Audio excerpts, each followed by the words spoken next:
Hi guys, thanks for joining me. Today I'm going to be looking at the March 2016 update and what we should expect in real playing terms.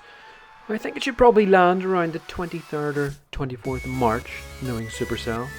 One thing that we do know for sure is there's going to be a new Dark Troop, and that's going to be based on the Clash Royale game. Kinda narrows it down a little bit to an Ice Wizard, Prince or Musketeer. The thing that interests me though is the update to Clan Wars. Apparently this is a back-end change. Now, what does a back-end change mean? Ew! Seems to me it's geared towards matchmaking rather than gameplay. I'm not sure why they haven't officially released war tournaments or arranged matching possibilities, as that seems to be what people want. Yesterday, Anushka, that beautiful little cat from Supercell's monstrous workforce, released some information about Clan Wars and how it's going to change. Let's go through them step by step.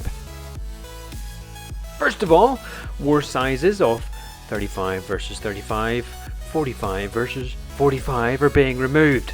That leaves 7 variations.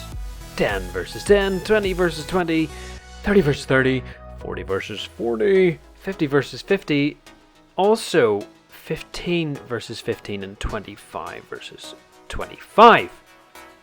They haven't been mentioned in the release notes, so I can only assume that these will remain in the game. Next up we've got matchmaking.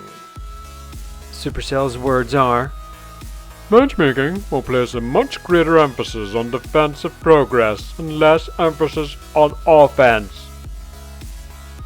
One thing I do notice is that in some of the top war clans, mixed that is, they have a 0 defense and maxed heroes with maxed troop bases. These give the clan an extra 2 maxed hits per war, and in a mixed clan war this can be the difference between a win and a loss. Before the update, matchmaking was based on both offense and defense, however there was still ways around it. You could have a maxed Town Hall 11 on offense weighing the same as a Town Hall 9, so on the leaderboard it was sitting just nicely in amongst the Town Hall 9 beneath the Town Hall 10s. If you don't understand what I mean by weight, I covered this in an earlier video. It looks to me as though these extreme offense bases might actually slip through the net. Next, Supercell have said that late game offenses such as Infernos and Eagles and interestingly the Grand Warden will have a much greater impact on matchmaking. The interesting addition to the word defense is the Grand Warden. Although he has a defense, and yes he's a pain in the backside, I would have said he's more offense, but there is no mention of the Barbarian King or Archer Queen. Point 4 talks about matchmaking. The matchmaking is going to be changed, so clans with a similar win-loss ratio will match each other. I think this opens up a little loophole. If you're a farming clan you only war to make loot, you match other farming clans. So you can have clans that draw all the time with only 2 stars per war, and they also get to split the loot. This also means that the top war clans are more likely to keep matching each other, which means hard wars all the time. It's nice to get a break sometime, right? Really? Lastly, Supercell talks about team versus team compositional checks. What does that mean? Apparently this is designed to weed out imbalanced war matchups.